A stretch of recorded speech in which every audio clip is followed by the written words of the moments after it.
J'ai jamais connu l'eau chaude, je n'ai jamais connu le chauffage chez mes parents, et jamais la douche non plus.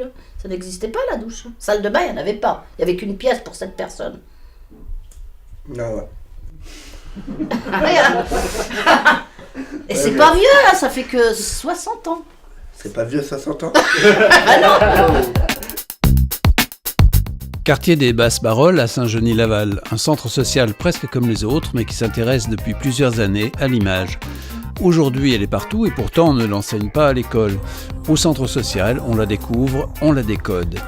L'image aussi prétexte à la rencontre entre les générations pour mieux se connaître, mieux se comprendre. Des jeunes au micro, à la caméra, aux questions, des anciens aux réponses. Les jeunes du quartier, je les connais depuis pas mal de temps. La plupart, je les ai eus dans le cadre du CLAE, du centre de loisirs associé à l'école. Donc ils connaissent déjà le travail qu'on peut faire autour de l'image. Avec l'école, par exemple, je montre beaucoup de documentaires, de reportages. Il y a tout un travail qui se fait en photo et en vidéo. Nous sommes des enfants de la guerre, nous. Et donc mes premiers souvenirs, c'est ceux-là qui m'ont marqué.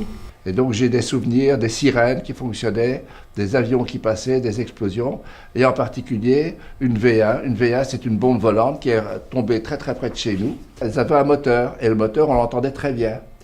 Et à un certain moment, cet épisode-là, le moteur s'est arrêté. Et on s'est dit, elle va tomber sur nous.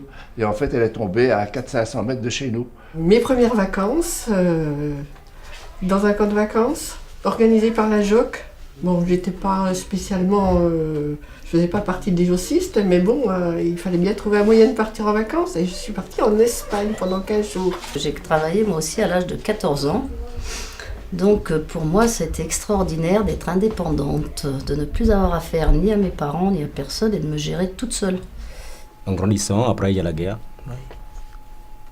Au Cambodge, là, je ne sais pas où vous avez des souvenirs au Khmer Rouge. Il y a des massacres là-bas et c'était difficile pour moi quand j'étais petit. Là. Je pars moi du principe qu'on n'apprend pas, enfin les enfants n'apprennent pas le fait de regarder l'image. Et c'est ce qu'on fait au CLAE, c'est-à-dire qu'en fait, la vidéo du coup est un outil pour leur apprendre à décoder et à prendre du recul par rapport à ce qu'ils regardent. Alors les garçons, ils avaient les jeans, les chemises écossaises. Ils avaient commencé à avoir les cheveux longs, des grandes chaînes avec un gros médaillon.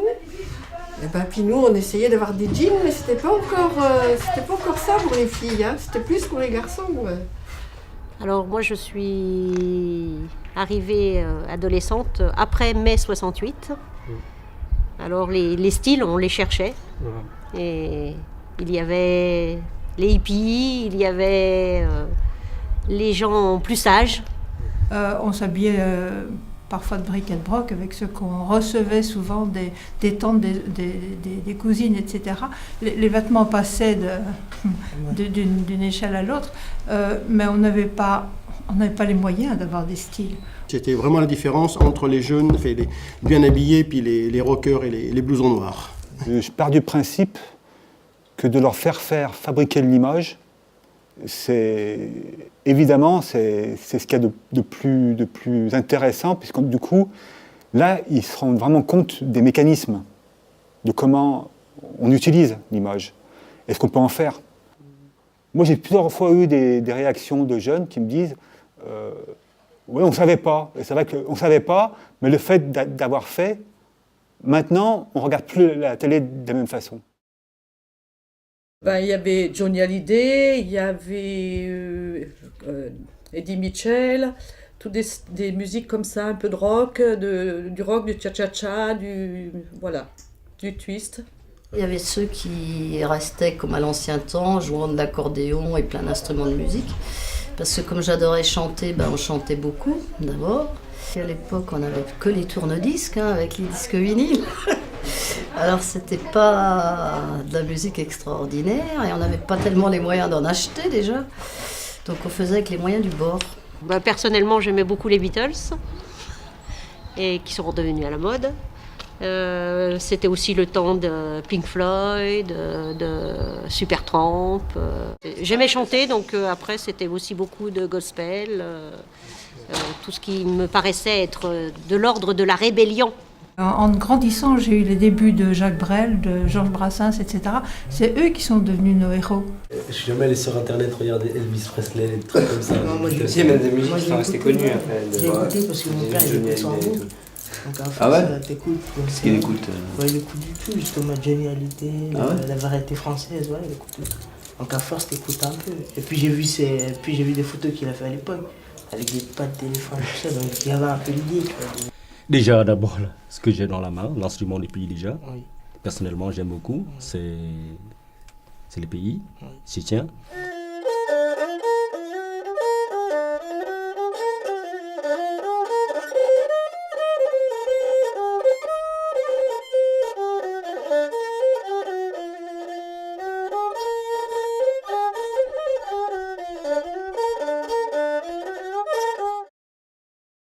Le projet de lutte contre les discriminations, c'est de voir comment on pouvait travailler sur la relation que pourraient établir ces deux tranches d'âge.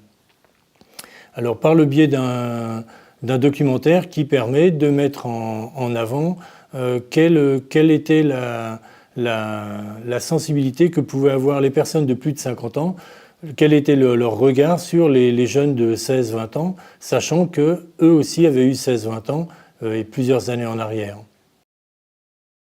C'était plutôt de la défiance. On n'avait pas beaucoup de conversations avec les parents. Enfin, pour ma part. Les adultes, comme c'était beaucoup des personnes d'un âge qui avaient eu pratiquement rien, qui avaient vécu la guerre, ils avaient du mal à nous voir évoluer et à profiter de la vie, quoi, en fait, c'est ça. C'était l'époque de la reconstruction, de l'expansion, c'est-à-dire qu'on allait vers un mieux. Et allant vers un mieux, on se sentait plus heureux également. Certes, après la guerre, on était dans un état de pauvreté par rapport à ce qu'on connaît maintenant, mais on avait toujours la perspective d'aller mieux, et on le sentait. Nous, on avait un avenir, alors que eux, je ne sais pas s'ils ont un avenir, mais qui est incertain, dirais-je. On avait plus d'avenir, même si on quittait un boulot, on en avait un autre le lendemain, tandis que nous, c'est pas du tout la même chose. Ah ok, c'était plus facile de trouver un travail. Ah, tout à fait. On quittait un patron, on en avait un autre le lendemain. J'ai travaillé, j'avais 14 ans et demi. Voilà, on sortait, on avait le certificat d'études et puis ben voilà, si on n'était pas parti dans les études, on allait travailler. Par rapport aux jeunes de 16-25 ans, nous travaillons énormément autour de tout ce qui est civisme et responsabilité. Donc il n'est pas question pour nous de leur donner uniquement des activités de consommation, mais il est important et très important pour nous de veiller à ce qu'ils s'engagent petit à petit dans la vie sur cette échelle de responsabilité. Alors je pense quand même qu'il y avait une très grosse discrimination qui va te paraître sans doute difficile à comprendre. Maintenant, c'était entre les filles et les garçons, parce que les filles, c'était moins que rien, et si on voulait avoir le droit à la parole, c'était très difficile. Moi, j'étais à côté de Soissons, dans l'Aisne, là. Donc, automatiquement, on avait des discriminations un petit peu, parce qu'il y avait des Polonais qui venaient travailler pour faire des betteraves. Donc, automatiquement, à part ça, parce qu'ils nous prenaient notre travail, mais c'était une bonne entente, quand même, une bonne entente. Oui, il y avait aussi la discrimination, parce qu'à l'époque, ça n'a pas été bien vu. Mon père, il supportait pas qu'un de mes frères ait des cheveux longs, et le grand médaillon, et puis tout ça.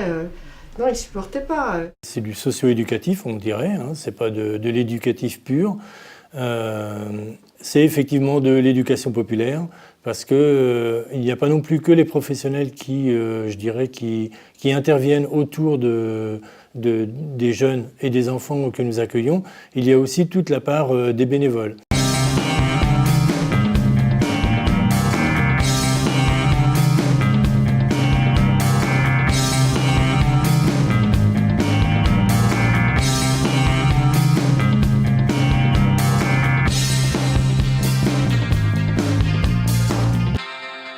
Plus difficile aussi pour se loger.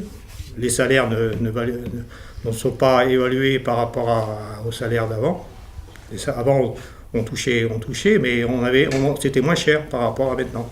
ils font des études, mais quelqu'un qui travaille, qui réussit, mais à la fin, ils ont du mal à trouver le job. S'ils ne sont pas faits pour les études, eh ben, voilà, donc il n'y a pas l'apport de secours comme nous on a eu. Là, maintenant, c'est plutôt le contraire. On sent que ça décline, qu'il y a du chômage. Eh bien, il n'y a pas l'enthousiasme que nous connaissions à ce moment-là.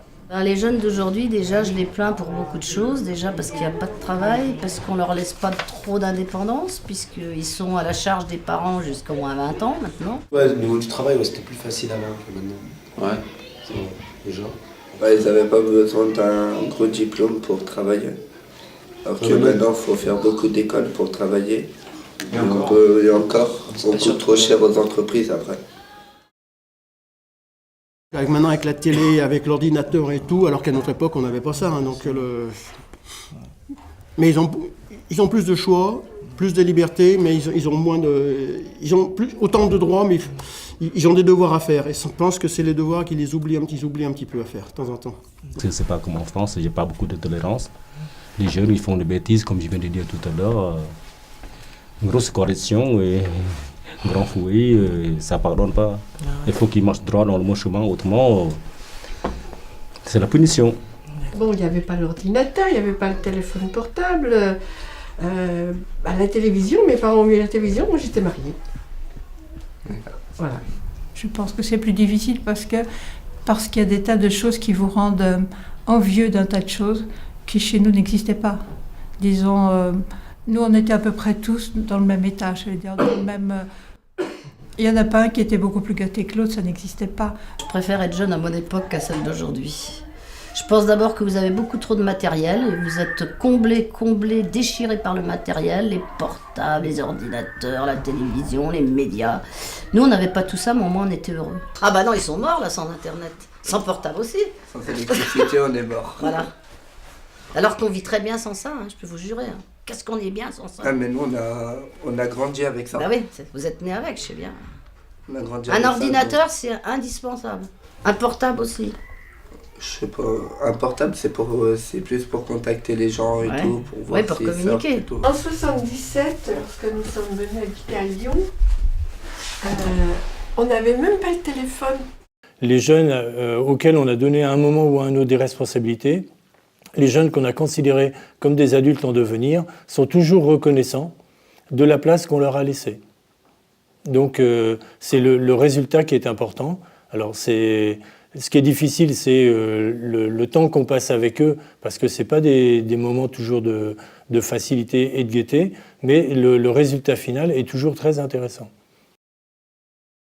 Ils sont bien dans leur basket à côté de nous. Nous n'étions pas aussi libres qu'eux, ça c'est une évidence. Et d'un autre côté, ils sont moins enthousiastes que nous. Savoir si on est heureux, c'est toujours une comparaison par rapport à l'environnement, mais on était tous dans le même état. Et un état qui progressait harmonieusement et vers un mieux.